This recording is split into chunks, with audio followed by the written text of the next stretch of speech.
Muntikan pa nga tayong makagat ng aso, no? Buti na lang andyan si ma'am, tinaboy niya yung aso. Samahan niyo ako sa aking paglalakbay, papunta sa kanilang bahay. Makikita pala natin yung kalabaw dito, bagong ligo sa sapa. Kung kayo ay nature lover at mahilig kayo sa fresh air, bisitahin nyo itong lugar na to. Dito lang ito matatagpuan sa Kandihay, Bohol. Kung sa Ifugao may rice terraces, meron din dito sa Kandihay. Kung gusto mong mag-unwind, punta ka na dito. Pero samahan nyo muna ako, papunta ako sa bahay nila. At ako ay magre-repair ng kanilang TV na nawala ng channel yung signal nila. Pero kaso medyo mahirap yung daan dito at saka para ako nag-hiking.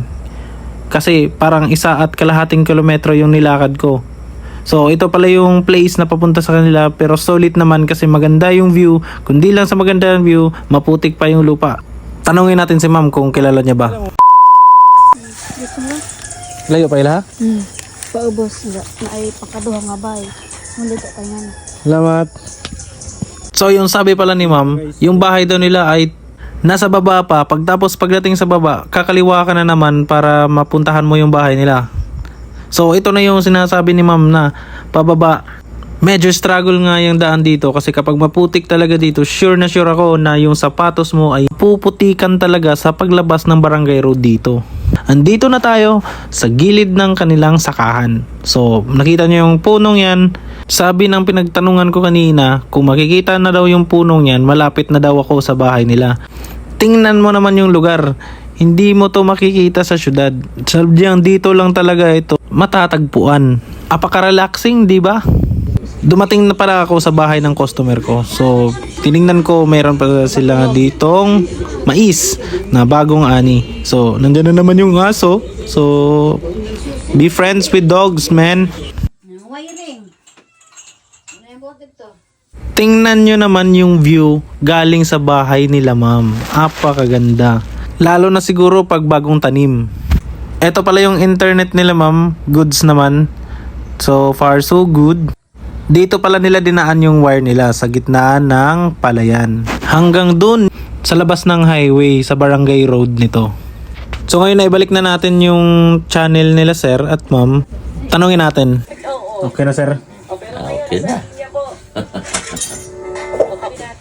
So buti na lang at ihahatid ako ni sir hanggang sa labasan. So sasakay ako. Supplies tubig, sir. Oo, dari sa kuan. Tananas kabungan dapit. Sabi ni sir, ito daw yung supply ng tubig nila. Kita nyo yung malaking square na yon na semento. Yan yung tubig na nagsusupply dito sa barangay nila. Medyo mahirap nga yung daan lalo na pag motor kasi medyo lubak.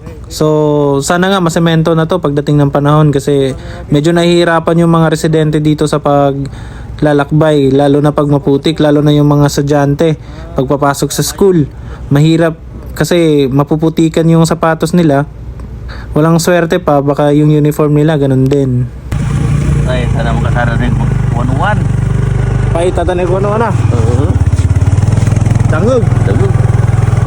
Ang mga estudyante. Maglakaw ra.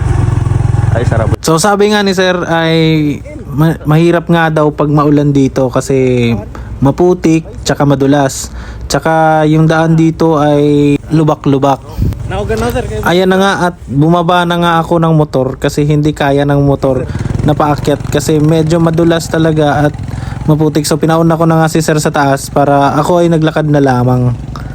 So hintay lang sir at aakit na rin ako. So peace out.